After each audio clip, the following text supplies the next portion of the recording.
This is Metta Spencer in Toronto, and I have breaking news. This is the first time I've had an opportunity to say that I'm reporting on breaking news. But today, in the press, there's been coverage of a report about Russian hacking of various kinds of installations, including the Chemical Weapons Center.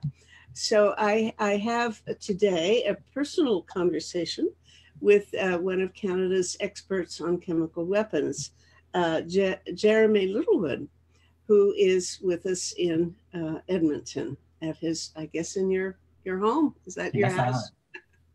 So good morning, Jeremy. It must be noon your time. Good morning. And yeah, it's about 10:30. You're 2 hours ahead of me, I think. Excellent. Well, we can get right down to business in a minute, but I should tell our viewers who you are. And I know you as a member of Pugwash because we're both involved with the Canadian Pugwash group. But until recently, you were an assistant professor of international relations at Carleton University. And before that, you had been working in Britain in the UK Foreign Office, as I understand. I'm reading this, of course. And before that, you were at the University of Southampton. And as I understand it, before that, you worked for the United Nations in Geneva. And you know a thing or two about biological weapons as well, which is something I didn't realize. So it's nice to know that we have an expert on all things horrible. Or many, many very horrible things. I suppose nuclear weapons are not part of that category, but in a very similar position in our lives, threatening us all. But today we had I was just reading this morning, a report, I think in the New York Times, about some big event that has been discovered in The Hague. So I'm going to let you tell us what you know about this, and then we'll see if we can work to spend a little time discussing the whole project of limiting and abolishing chemical weapons. We're not going to get into the biological weapons today, but the chemical will keep us busy, I think. Sure. So tell us what you know about this hacking. So, I mean, the news this morning that has been breaking is essentially about a Dutch intelligence operation which apprehended and prevented 4 Russian military intelligence individuals who were essentially caught in the act and known to be trying to sort of hack into the OPCW system. Now, there is a US Department of Justice indictment, which has been released this morning, which is about other Russian cyber activity, but does include the OPCW cases. And so some of the details we're still a little bit sketchy on, but I think a couple of things are very clear. First is this wasn't simply a Dutch intelligence operation. There was clear liaison and activity going on between the Dutch, the British, and the US, to say the least. That they were aware that these 4 individuals from Russia were clearly going to come into the Netherlands, and clearly, given the fact that it appears they were watching them and had them on surveillance from the very beginning, they clearly anticipated that they were likely to target the OPCW. Now, from the limited amount of information that's currently in the news, it appears that they were trying to pick up internal email traffic or work out what passwords and things like that would be, presumably with a view to interrupting or disrupting, or indeed perhaps just pure espionage activity on the OPCW. Now, all this was going on earlier this year at a time when the OPCW had 2 active investigations, one related to allegations in Syria that there'd been a chemical weapons attack, the other related to the incident in Salisbury in the United Kingdom involving the attempted assassination of 2 Russian nationals. we should explain what OPCW stands for. Absolutely. Let's maybe step back here a little bit here. So, the Chemical Weapons Convention, which is the disarmament treaty related to essentially destroying chemical weapons, was open for signature in 1993. It actually entered into force in 1997. And under what is the CWC, the Chemical Weapons Convention, there is an international organization that essentially runs the operations on behalf of states parties, or in conjunction with states parties more accurately. This is what we call the OPCW, the Organization for the Prohibition of Chemical Weapons, and it is based in The Hague in the Netherlands. And so the OPCW, like many international organizations in this area, essentially we can think about it in three parts. There's the Technical Secretariat, which are essentially the international civil servants.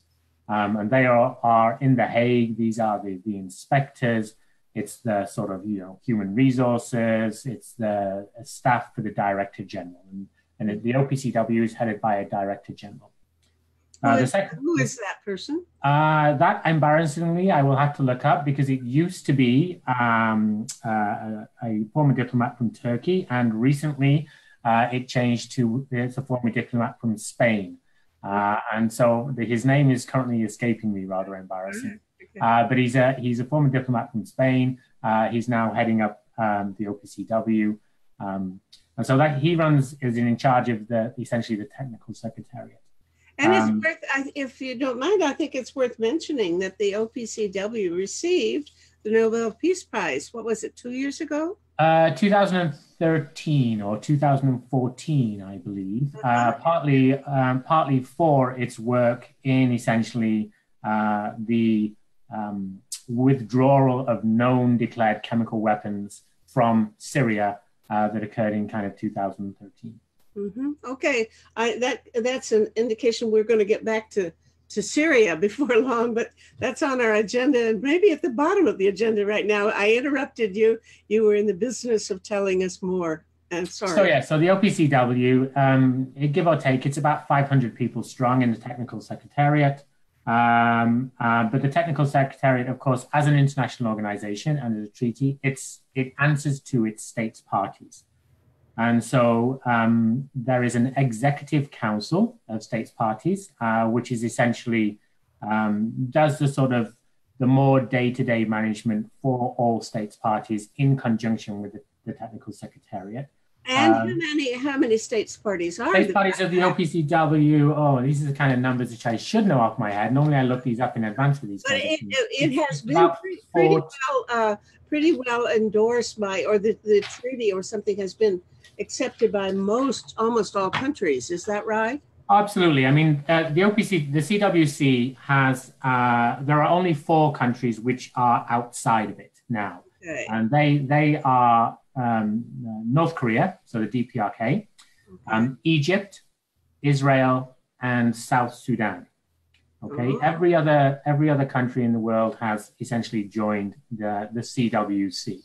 Oh, well, now South Sudan, you could sort of understand because they haven't been around very long. Maybe it just takes a little while to get involved. Absolutely. I mean, I think in the South Sudan case, no one's too worried about activity in the chemical weapons realm about South Sudan. As you know, as you said, it's a fairly new country. Unfortunately, it's still very conflict prone and in some level of civil war. The other 3 are a different issue, since maybe we'll get onto this later. Certainly in 2 cases, there are very strong reasons to believe they had or perhaps still have chemical weapon stockpiles. And in one of those cases, and here I'm talking about Israel, there are strong suspicions about certain activities which may, I'll stress may for our listeners, may point to past activities in this area. So the Conference of States Parties, going back, Conference of State Parties is the supreme body of the OPCW. And there is a meeting of Conference of States Parties on an annual basis that essentially agrees the budget, sets the priorities, and has the larger discussions. But the more sort of day-to-day, month-to-month interaction is between the Executive Council, which is 41 members, I can now say, 41 members, and that liaison between the Executive Council and the Technical Secretariat is essentially the key link in keeping the OPCW running on a day-to-day, week-to-week, month-to-month basis. Mm-hmm. Okay, so I am afraid I may have derailed your narrative, but you covered a lot anyway. Okay. So now this outfit in The Hague is it sort of a UN? Is it like a branch of the UN, or what's its connection to the rest of the multilateral institutions? So it's not a branch of the UN in the same way that we would think about, say, the World Health Organization or other UN bodies. It is, however, works closely with the United Nations. But it is a separate international organization set up by the CWC. But it's not. But to give the sort of flavor of how it works, the OPCW certainly has representation on certain UN committees. This includes things like the Counterterrorism Committee. Sorry. It has representation on certain United Nations committees, like the Counterterrorism Committee. And it worked very closely with the UN Secretary General in setting up the initial investigation and inspection mechanisms related to Syria prior to Syria joining the CWC. And so it's separate to the UN, the silo where the two never speak, because the nature of the work requires them to have liaison and cooperation inevitably. There was a moment when you froze. I think we may have a bandwidth issue, but I'm not going to get too upset about it. But I would like for you to repeat the last sentence or so. So it's it's separate to the United Nations. And so, if someone decided tomorrow that the United Nations no longer exists, the OPCW would still function because it's a separate international agreement under the Chemical Weapons Convention. All right. But inevitably, as in all areas of international peace and security, there is quite a close relationship and important sort of links between the UN and its objectives and the objectives and purpose of the OPCW. Mm-hmm. Okay, fine. So the Chemical Weapons Convention how did it come into existence? This is a treaty, is that right? It's a treaty, yeah. It's an international disarmament treaty. Mm-hmm. And how did that come about? Because I think chemical weapons and biological weapons are all covered under treaties that are basically forbid these weapons to exist, and they're supposed to be all demolished by now, maybe. But I know that nuclear weapons have only recently, the effort has only recently begun seriously to prohibit them. So somebody must have taken the initiative quite a while ago to create a ban on chemical weapons. Can you bring us up to date on how that happened? Sure. It actually goes back. I mean, that's inevitably, as you would find in many of these things, there's a kind of a long history and an evolution. But if we think about the large scale use of chemical weapons was essentially in the First World War. Where all sides on the Western Front in Europe essentially used chemical weapons against each other. Mm-hmm. And following that, and with the League of Nations as it was then, and efforts about disarmament and arms control in the 1920s, we had in 1925 what is the Geneva Protocol. And the Geneva Protocol prohibits in war the use of chemical and biological weapons. Okay? And so that was a prohibition on use. It essentially evolved into becoming what is customary international law that we now consider to be binding on all states, regardless of whether they've joined it or not. And that customary international law, of course, comes not from words, but from practice. And the practice is that states essentially do not use chemical or biological weapons. The link to... I would love to think that is such a settled practice that you can take it for granted and everything else becomes superfluous, but seems... Because customary international law doesn't essentially mean that no one's going to violate it or breach it. It just means that they're the kind of the expectations, and you're essentially in breach of what the international community writ large considers something which is not essentially legal. And as I recall, am I right that during World War II, chemical weapons were not used? They were not used on the Western in the Western theater. There are some indications of use in the Japan-China context, but it's Japanese activity in the biological weapons area in China, in Manchuria, which is potentially, it's more significant historically than the chemical weapons. But there are a number of abandoned chemical weapons of Japanese origin on the territory of China at this point in time. And that's also something that fits under the Chemical Weapons Convention. Maybe we'll get to that at a later point in time. Fascinating. But I heard somebody say that because he was in World War I, Hitler was so horrified by chemical weapons that he never used them. So the story goes. I mean, I treat a little bit skeptically some of this. In fairness, I haven't read in the depth on the historical aspects of Hitler and his aversion to chemical weapons, but I see that reference or that claim again and again, that one of the reasons he was reluctant to potentially use chemical weapons was because of his own personal experience and aversion that flowed from them. We should, in saying that they weren't used in Western Europe or indeed in Europe, during World War II, we need to be clear that there were preparations for use. All sides had chemical weapons stockpiles, which they could have used. They just elected and decided not to do so. Mm-hmm. Okay, so in 1925, somebody gets going with a treaty. Yeah, so we have the Geneva Protocol. We go through World War II and, of course, the non-use issues broadly in Europe, as we've just discussed. But of course, at the end of World War II, the big issue is, of course, the use of nuclear weapons on Hiroshima and Nagasaki. And a lot of attention internationally, justifiably, is on how do we control the absolute weapon.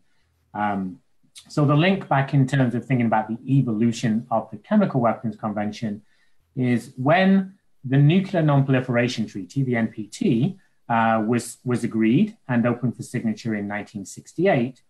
The Conference on Disarmament in the United Nations was essentially then thinking, well, what shall we deal with next? And one of the priorities of a number of countries was to then deal with the other weapons of mass destruction, i.e. chemical and biological weapons. Mm-hmm. Long story short here is that at this point in time, chemical and biological weapons got separated out into a biological and a chemical. So the Geneva Protocol dealt with both of them. What the international community did was agree a disarmament treaty for biological weapons. This is the Biological Weapons Convention, which they agreed in 1972. And Article 9 of the Biological Weapons Convention includes a commitment to maintain and continue negotiations to try and get a disarmament agreement for chemical weapons. Now, through the 1970s, rest of the 1970s, not much is happening here. Negotiations on the CWC, the Chemical Weapons Control, really begin to pick up in the mid-1980s for a number of reasons. One of those reasons is we witnessed quite extensive chemical weapons use in the Iran-Iraq War of 1980 to 1988. We also saw Was that by both sides or just Iraq? By Iraq. Okay. Iran prepared for potential retaliation. There are some strong suspicions, I won't go further than that, suspicions that the Iranians developed chemical weapons but didn't actually use them. So the known verified instances of use of chemical weapons in that conflict were all by the Iraqi side. And we can see that in the United Nations reports related to that. So essentially there's a greater push in the late 1980s, mid to late 1980s, to get on with the Chemical Weapons Convention. Finally, Russia, or rather then the Soviet Union, agrees to accept that there will be on-site verification measures. And this breaks one of the deadlocks.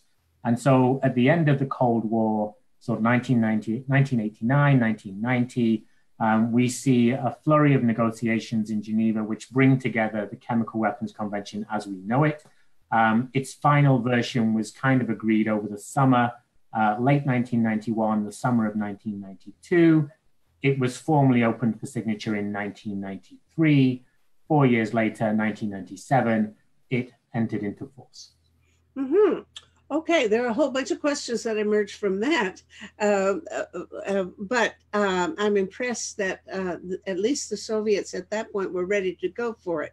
How many other countries were, I mean, what was the attitude? Were most countries dragging their feet? Were there people that, were there leaders that you suspected were not really going to comply? And, you know, tell me how you go about doing verification.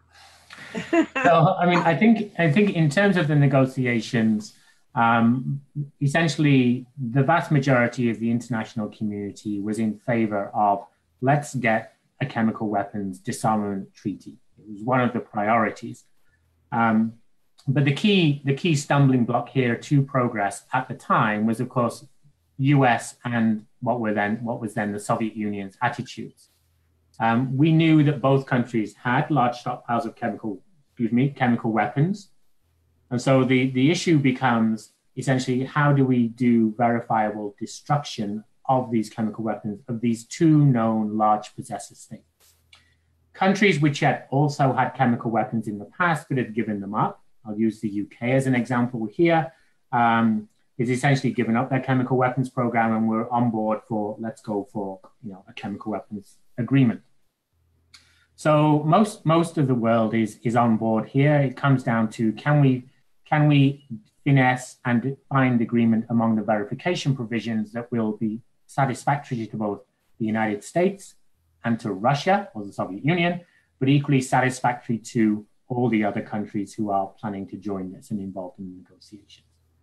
That essentially emerged and was finalized in 1992, 1993. Now, the surprise, somewhat, I'll get onto the verification provisions, but the surprise when the Chemical Weapons Convention entered into force, the sort of expectation was that two countries would declare an offensive chemical weapons capability that needed to be destroyed. The United States and what is now Russia. They were to say from the outset how much stuff they had. It's about where, so that they were to declare everything that needed to be known. Everything that is a chemical weapon or is a munition that uses a chemical weapon, according to the definitions in the treaty, had to be declared. So broadly speaking, I'm not going to fudge the numbers, but I'm only going to give broad numbers instead of the, you know. Essentially, the US declared about 30,000 some tons of chemical weapons capability. And Russia also declared about 30,000 some tons of chemical weapons capability. Now, we knew that both of them would declare large stockpiles. That was no surprise.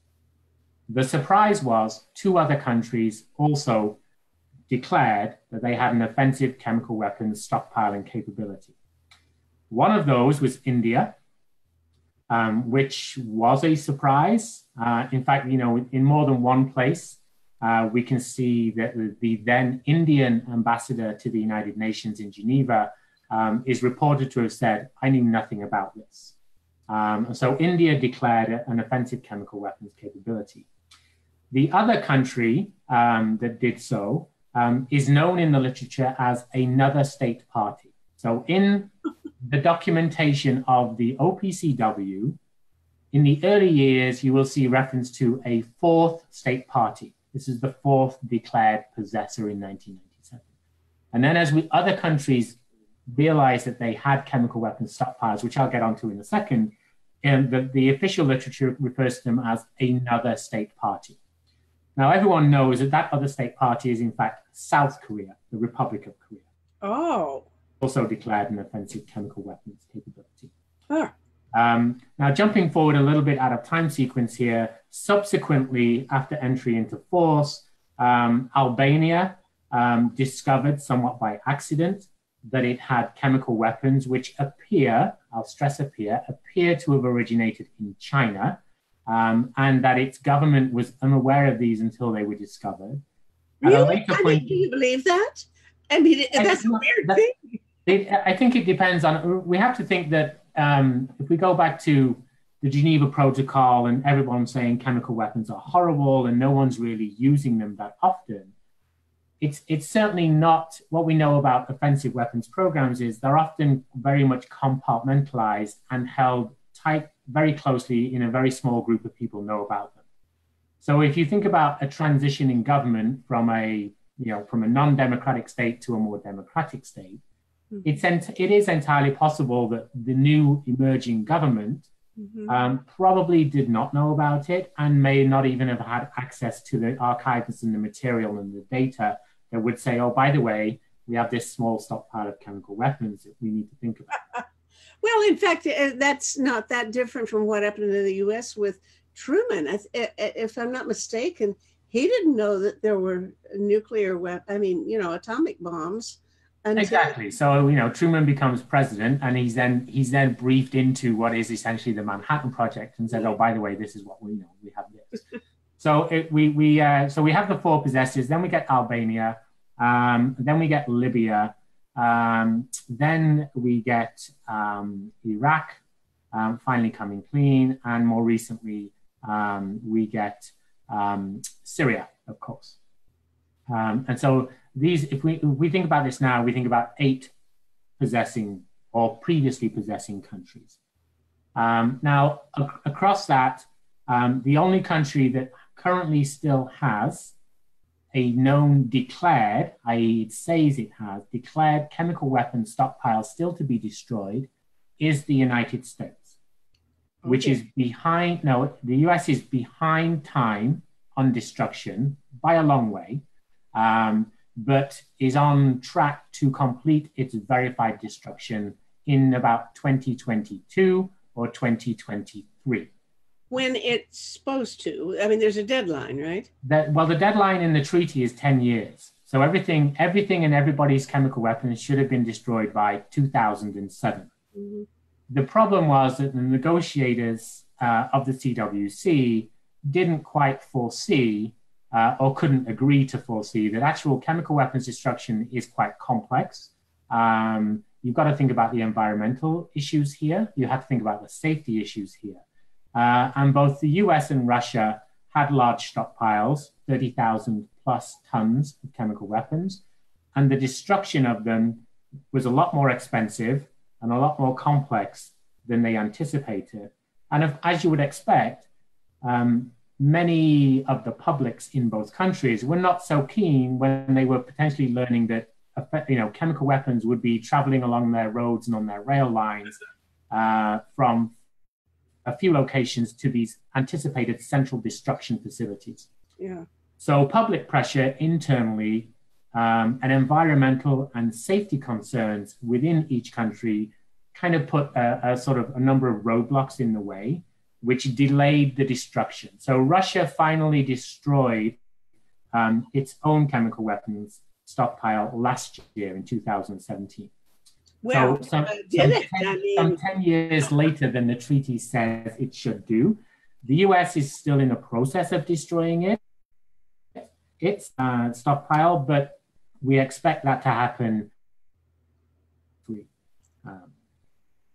Okay, now that 2 questions. I mean, obviously is very dubious whether Russia really did, if we have some of these things going on that are that have happened in the UK recently. But I want to know how do you destroy these things? Do you pour in, some other kind of chemical, and that's going to counteract the composition of the poison, or what do you do? And I guess it would depend on what kind of chemical you're talking about, right? Yeah, so I mean, I think we need to sort of think through this into how do we respond to chemical weapons use or suspected use, I think is the broader question you're kind of getting at. No, I really want to know how you would destroy them at all, whether there's a simple logical thing that you do. You don't bury this stuff. No. You denature it in some way, right? Yeah, so it's essentially the munitions. So essentially we can think about chemical weapons in, some of it was in actual weapons themselves. So artillery shells, rockets, bombs, etc. And some of it was stored in bulk containers, essentially awaiting to be put into weapons. Now, the challenge is chemical weapons are incredibly corrosive. You can't put them in a regular metal barrel and think that it will essentially be okay, because the barrel will be essentially eaten from the inside. You'll have this dangerous toxic sludge all over the place. And so for the munitions themselves, artillery shells, etc., they have to be taken apart. And there are two. You can either sort of, essentially what we think about as dilution of the chemical weapons themselves through a complex process, or there was some attempts or some thinking that, well, maybe if you burn them at very high temperatures, you could also destroy them, which you could, but not unreasonably. Publics had some concern about, well, hold on a second, where's the smoke, the fumes, etc., going from if you start burning these things and blowing them up, even in controlled explosions. And so what we've seen evolve over a period of time is essentially the very careful taking apart of munitions and the sort of, as you say, the denaturing of the chemicals that goes through multiple processes. So you end up with what is it's a destroyed chemical weapon. You've destroyed the chemical itself, and then you've got what is essentially safe effluent, safe wastewater, and all sorts of things, which again can be treated and don't pose a hazard to the environment or public safety, which accounts in part for the complexity of the issues here. But yeah, absolutely, you don't just bury them or you don't just throw them in the sea, although there are sunken ships in the Baltics, in the Atlantic Ocean, in other places, which have chemical weapons, artillery shells and rockets, after World War II, which essentially these countries decided they didn't need, and they just sunk the ship and it's at the bottom of the ocean. Oh dear. Okay, well, now how did they decide which chemicals are to be listed as prohibited? How many different kinds of chemical poisons are there? I don't know. I mean, and we hear about this thing called Novichok, which was that invented after the Chemical Weapons Convention was adopted, or did it sneak in as something nobody had known existed, or how did the whole protocol get developed? So the central thing I think that's important here for listeners and viewers is every chemical is covered by the Chemical Weapons Convention. Oh. Okay. There isn't a list that says these chemicals are dangerous and are banned.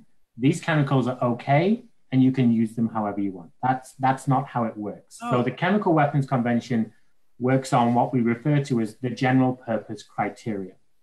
Okay, so it then comes down to, well, what do we mean by a chemical weapon? How do we define what a chemical weapon is? And so this takes you into sort of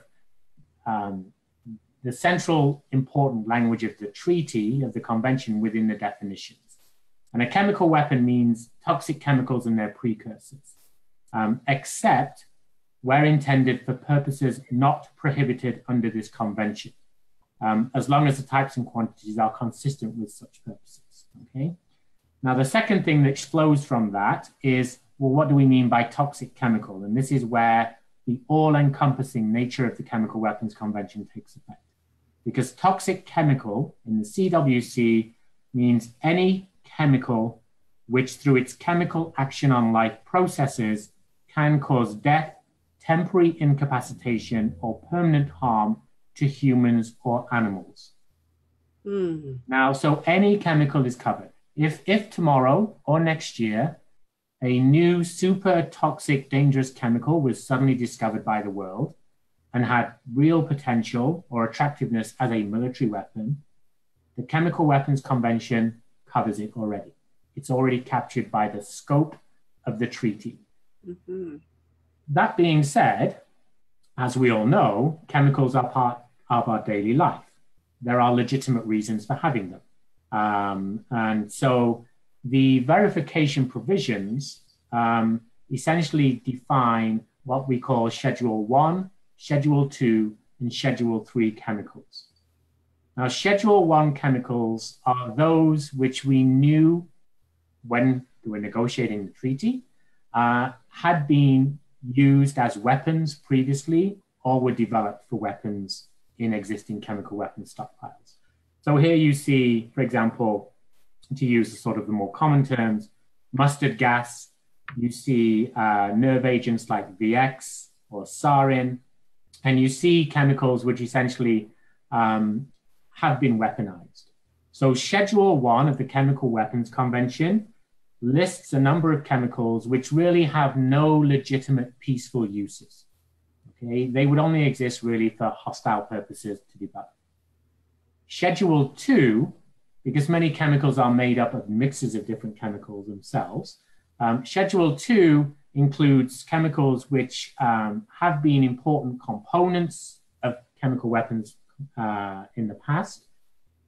They do have some legitimate purposes, but not many, but you can use them for industry, etc. Schedule 3 includes chemicals which are important to the broader object of the Chemical Weapons Convention, but have many legitimate uses in industry or for medical research or other things like that.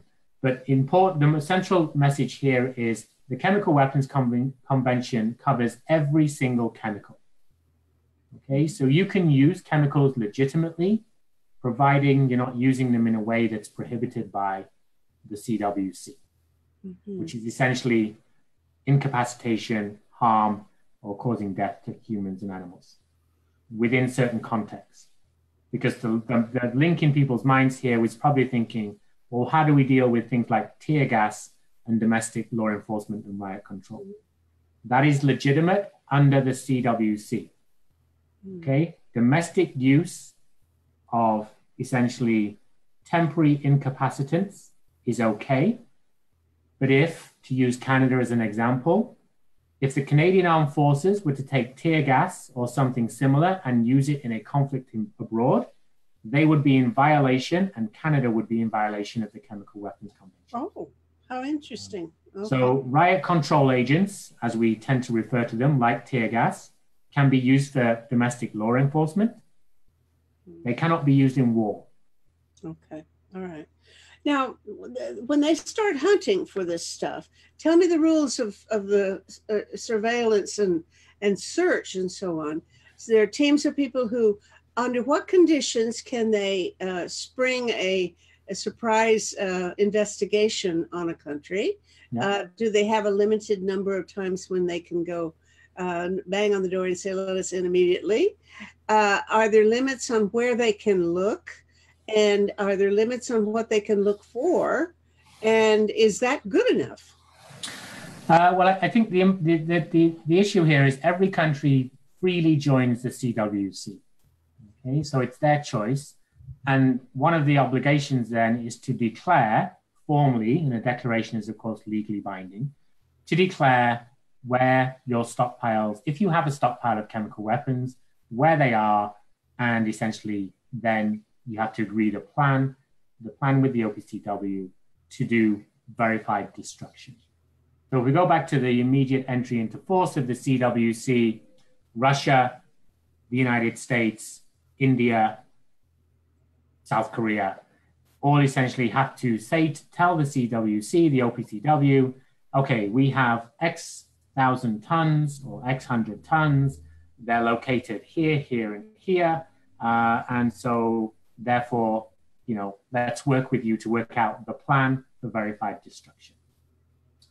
So a lot of the work, about at least half of the work of the OPCW up to date, has been overseeing that verified destruction of declared chemical weapons capabilities. Mm-hmm. Now, in terms getting to the issue of, okay, what if somebody is less than truthful? What if they're cheating, etc.? How do we deal with that? Under the CWC, there's provisions for what we refer to as a challenge investigation or challenge inspection. And a challenge inspection is exactly as you sort of said in your question is, well, we have suspicions that, you're keeping a secret stockpile here that we want to get at. And so you use the OPCW to essentially put your evidence or claim before the Executive Council. If the Executive Council doesn't stop your investigation or your request for a challenge inspection, the challenge inspection goes ahead, ideally within the next 24 to 36 hours.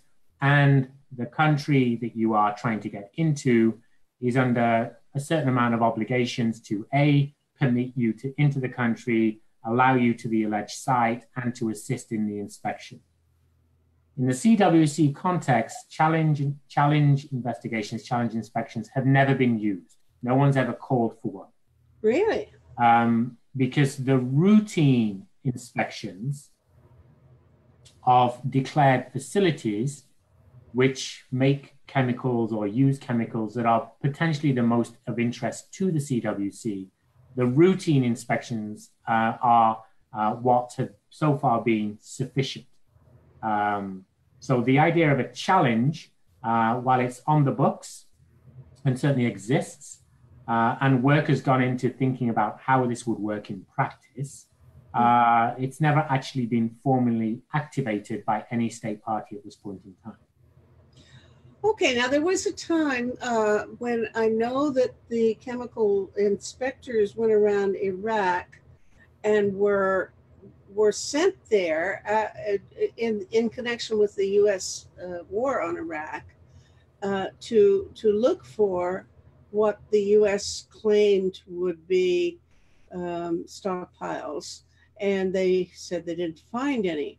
I want to believe that, and I do believe it, but I'm puzzled because there are a lot of places in the world, to hide things. I mean, goodness. Probably your garage would be a perfectly adequate hiding place. So how do we know that kind of search is good enough? So I lost you and you froze when you got to me storing chemical weapons in my garage, Metta. Where did we go after that? Trying a bit.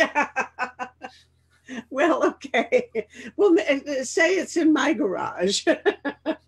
Say I have some in my garage. How is anybody going to know? Well, I think, sort of, we have to think that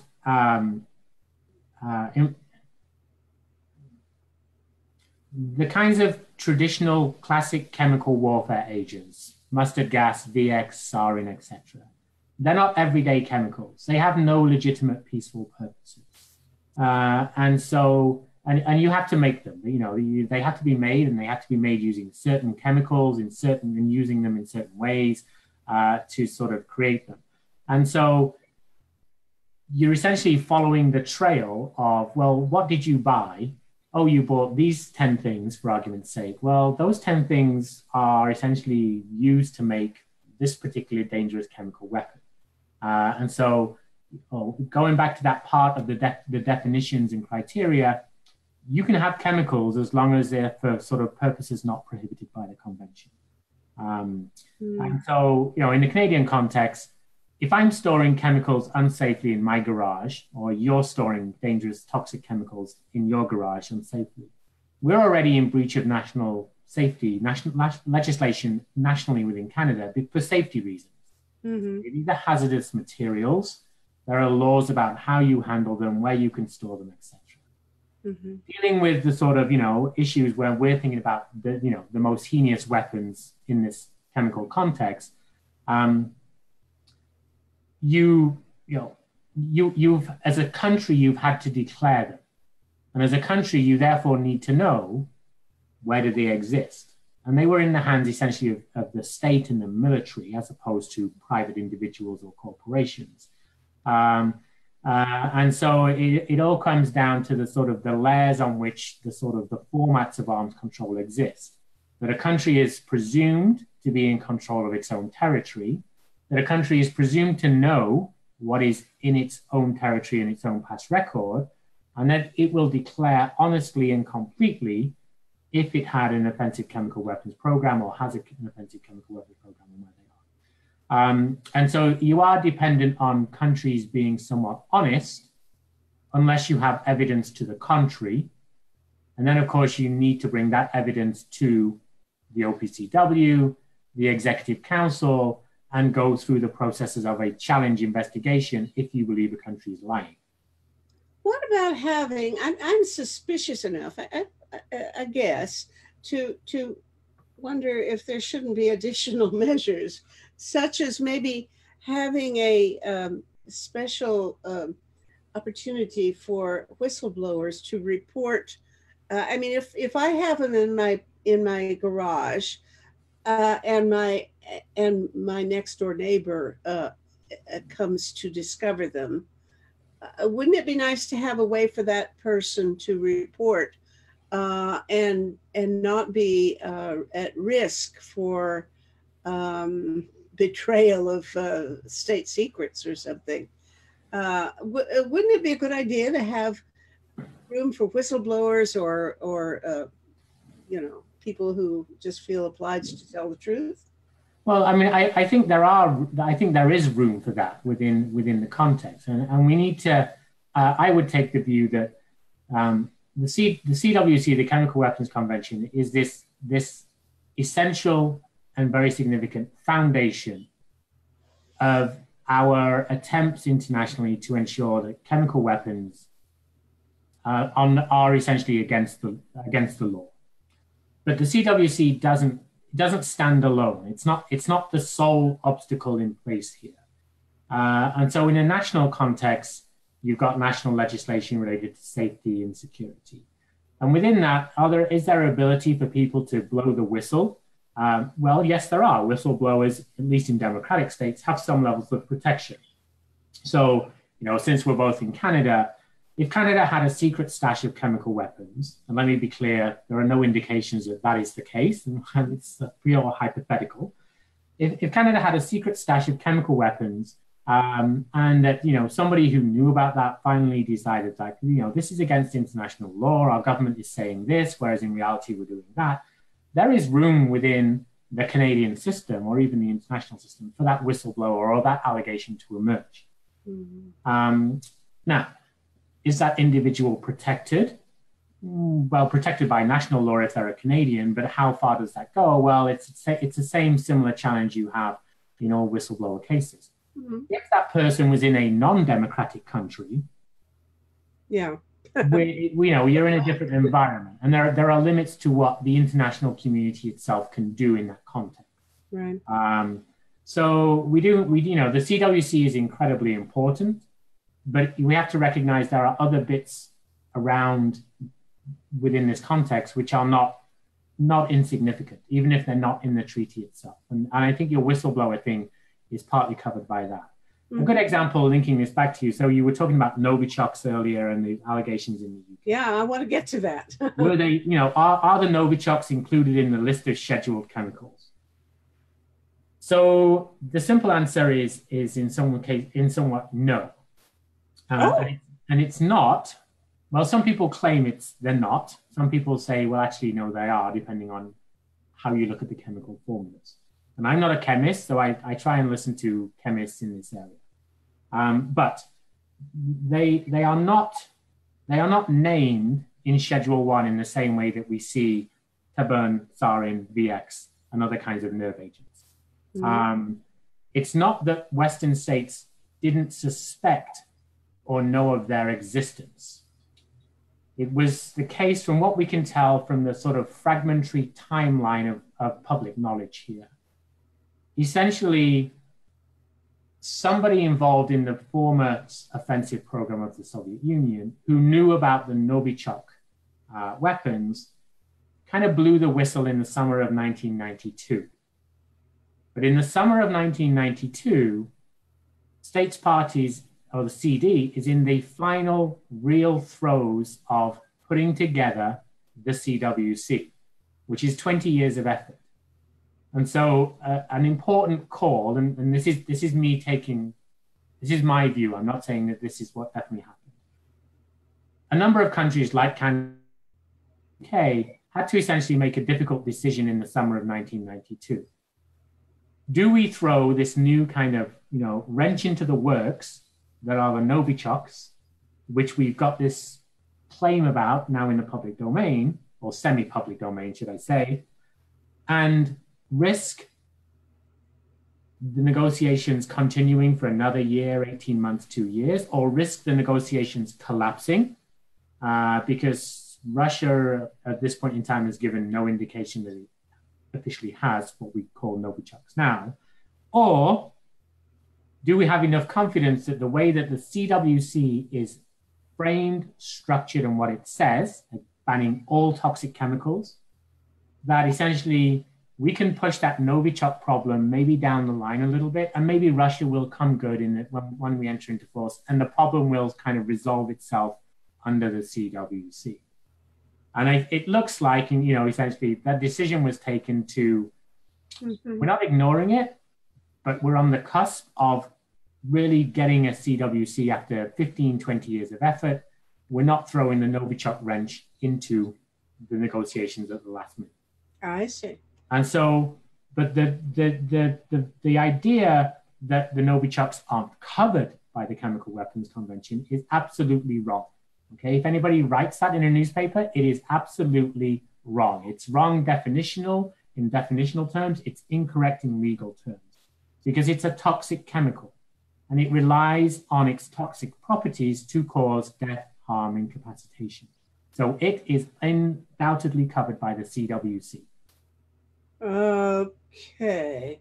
All right. That leaves me with big puzzles. But okay, let's take the other UK story, the one about polonium, which I bet nobody thought of that as a toxic chemical that might be used as a weapon. Did anybody even consider listing that as a, radioactive substance as a toxic chemical? It doesn't fit under the CWC. It's not a toxic chemical. As you say, it's a radioactive substance. The toxicity given off by that is, of course, important, but it's not a toxic chemical, so it's not under the CWC. That's a different problem in law and essentially in treaty. Mm-hmm. Okay, we haven't left ourselves a whole lot of time to talk about something that's really important. In fact, our time is almost up, but the two cases that are most controversial, I guess, have to do with Syria and with the Skripal, is that his name? Okay, I saw, I think last night, an interview somebody did with Putin, where instead of saying we didn't do it, he said the guy, in effect, the guy deserved it. He was a scumbag, and I guess it is so obvious, and they have such conclusive evidence that these two things took place in Britain, the use of Novichok and the use of polonium, that it's absurd to even deny it. Tell me what you think about those two remarkable stories. So, I think in terms of the Salisbury attack on Skripal and essentially his daughter, increasingly the evidence points undoubtedly to Russia. Now, the UK government came out relatively quickly and pointed the finger at Russia. There are a number of questions about this legitimately. There are always going to be questions. But essentially, as the investigation has unfolded in the UK, most recently with the identification of two individuals who were in the Salisbury area, who look to be, basically they've been identified as you were part of Russian military intelligence, the GRU. The idea that you will go and visit Salisbury Cathedral because it has this beautiful spire, and you will go for 1 hour on a Saturday, but the little bit of snow on the ground prevents you from doing it. So you go for another hour or so on a Sunday, and you just happen to pass this guy's house, which is not really close to Salisbury Cathedral, really, in relative terms. The story begins to kind of unfold and unpack. There are always going to be arguments in any investigation about the claims. Russia still maintains malicious lies, etc. As an individual, I can go on what's in the public domain, but the arrow is definitely pointing at Russia's hand in this assassination attempt. This is from the agent, as it's been discovered, tested by the OPCW. This is by the UK police investigation, the material we've discovered, etc. And so in that sense, it's sort of, it looks, Russia's got some serious questions to answer, is about as low-key a case as I can make in this sense, because there are various serious questions to answer, and there are no really plausible alternatives that we know of at this point in time. Sure. The Syrian context becomes a bit more complicated. And so in one sense, it was the attack in Ghouta, a suburb of Damascus, in the summer of 2013, which really, because you had very visual video images of essentially people dying, that brought the world's attention to what were becoming to be consistent reports of chemical weapons use in the Syrian conflict. The international community acts in a way that essentially Russia persuades Syria to join the CWC in late 2013. The US and others decide that they're not going to bomb Syria because it's joining the CWC and the OPCW. Syria declares certain chemical weapons. They're taken out of the country, and a remarkably fast and efficient process, they're essentially destroyed at sea by a coalition of different countries. The challenge was that after this, we got other reports of chemical weapons use in the Syrian conflict, predominantly the use of chlorine. Now, chlorine has a lot of legitimate uses, not least in purification of water. And so if the international community had said, you know what, chlorine's a danger, we're going to take all the chlorine out of Syria, thousands more people would have died from dirty water than have subsequently died from the use of chlorine as a weapon. Mm-hmm. Long kind of story short here, the OPCW set up this fact-finding mechanism, and to date, an attribution that says chemical weapons were used, and they were used by this actor. In many cases, there are at least 5 now, certainly 4, I think now 5, but 4 that say the government of Syria used chemical weapons in April 2014, March 2015, twice, and at least once in April 2017. Mm-hmm. Now, there are some 200 plus allegations about chemical weapons use in the Syrian conflict that have been documented by different authorities, some of it within the UN human rights context. From my perspective and from an arms control, I look at which ones has the OPCW investigated and been able to make a clear determination that chemical weapons were actually used. And if they were used, do we know who actually used them? Mm-hmm. In most cases in the Syrian conflict, not all cases, but in most cases, it is the government of Syria that has done it according to the attribution mechanism. Okay. Now, there was another angle on this, not only where it was used and whether it was a real chemical and so on, but also the allegation, and I think it may be that Seymour Hersh was in on that for a while, the allegation that it was a false flag operation. Russians and a lot of Middle Eastern people have a wonderful mechanism for deflecting blame, I have found, by calling things provocations. And by provocations, they don't mean you baited me until I lost my cool and hit you, but rather that you did something to yourself that you could blame on me falsely. And so some of these people alleged that the insurgent rebel group that was the victim either staged it fraudulently by having children lie down and pretend to be writhing in pain or asleep and dead when they were really fine, or that there was evidence that they did it to them, actually did it to themselves. I tend to reject just automatically arguments of that kind, but not all of my friends reject it. Tell me what you think about it. Well, I think this is where, in a sense, from my perspective, I look at what is the OPCW, what is it finding, and so the international community has become, certainly under the OPCW's context, it's become very good at detecting and confirming the use of chemical weapons.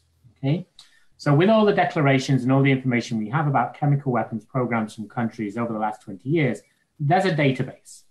There's a database that sits in the sense of, okay, well, you need this kind of chemical and it reacts with that chemical and it produces these kind of products. When they're exposed to water, air, hot weather, cold weather, etc., they break down at this rate and they leave these kinds of other chemical markers in the ground, in the soil, in the blood, etc. And so there's a very good system in place for you know what you would look for. And so in that context, the important issue here is when the CWC says we have evidence that chemical weapons were used, and this is it, that is a very, very strong indication that they were actually used. Mm-hmm. Now, the other challenge is the CWC and the investigation mechanisms until 2015 were only allowed to basically determine were chemical weapons used. They had no authority to say or look at, well, who actually used them. So there's a distinction in the way that the system works between were they used?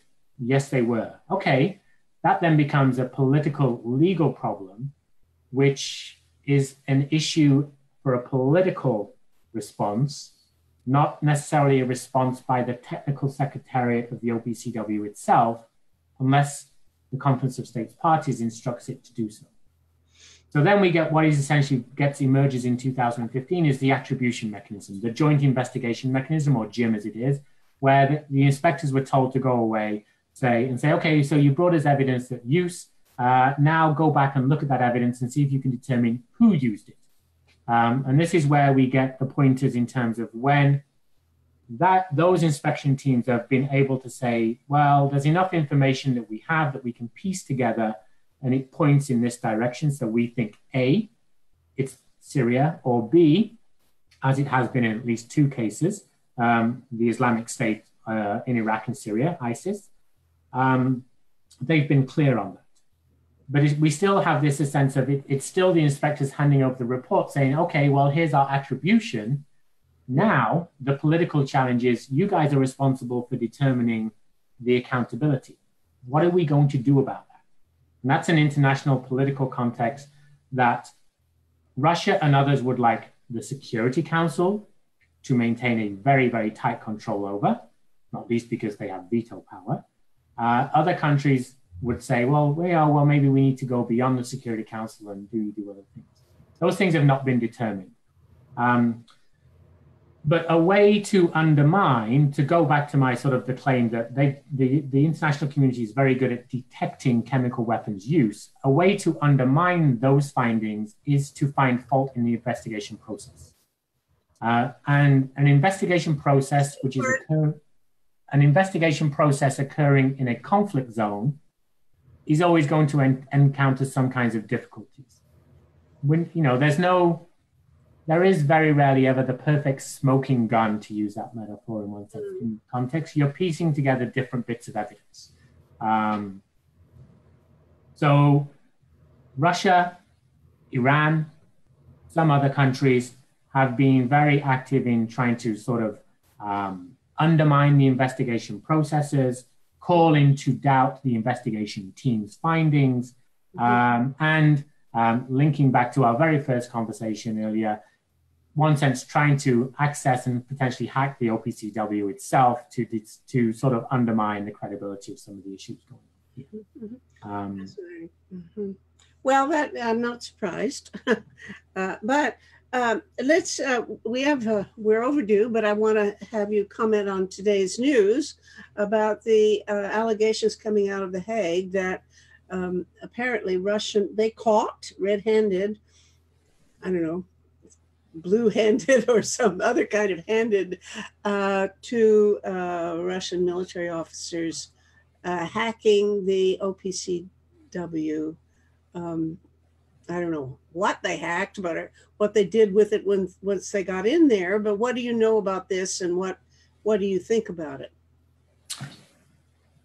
I think it fits within a broader pattern of allegations regarding Russia in the cyber domain. If we look at the Department of Justice in the United States as put its indictment in the public domain as of this morning. And it actually, you know, the OPCW is only one of a number of international organizations that are named and identified as potentially have been targets of Russian cyber activities. My personal view here is somewhat to the surprise of certain countries, the CWC and the OPCW has managed to do a very, very good job at confirming the use of chemical weapons in a situation which is essentially still a very complex conflict. And here I'm talking about Syria. They've done that much to the surprise of some countries who thought, well, they have all these obstacles in place, such as they can't necessarily get access to the direct area.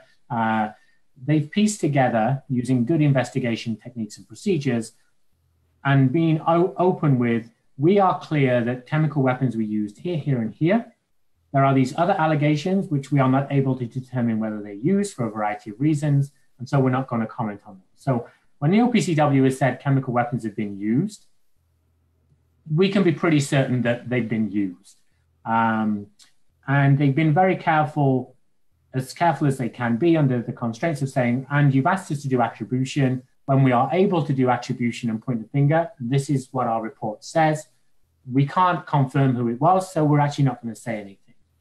Now, Russia and others have been surprised by that, by the effectiveness, I think, of the organization. And so they're using all the available means they can to undermine the credibility of the organization. Mm-hmm. Some of that involves espionage, some of it is cyber activity, some of it is the kind of misinformation and disinformation we talked about just previously, and some of it is procedurally blocking activity. You know, let's not forget that it's Russia that prevented and essentially killed off the attribution mechanism that the UN Security Council gave the OPCW. Because, my view, because it worked and it was effective, and it gave you the news that you did not want to hear. Mm-hmm. i.e., Syria is still using chemical weapons in violation of the Chemical Weapons Convention. Okay, well, this is all extremely enlightening and troubling, because I wonder, what the hell do you do with this information? How do you fix the problem? It's like a lot of the other international relations issues that we have that we don't know good answers for. So I wouldn't even ask you for that. That's asking too much.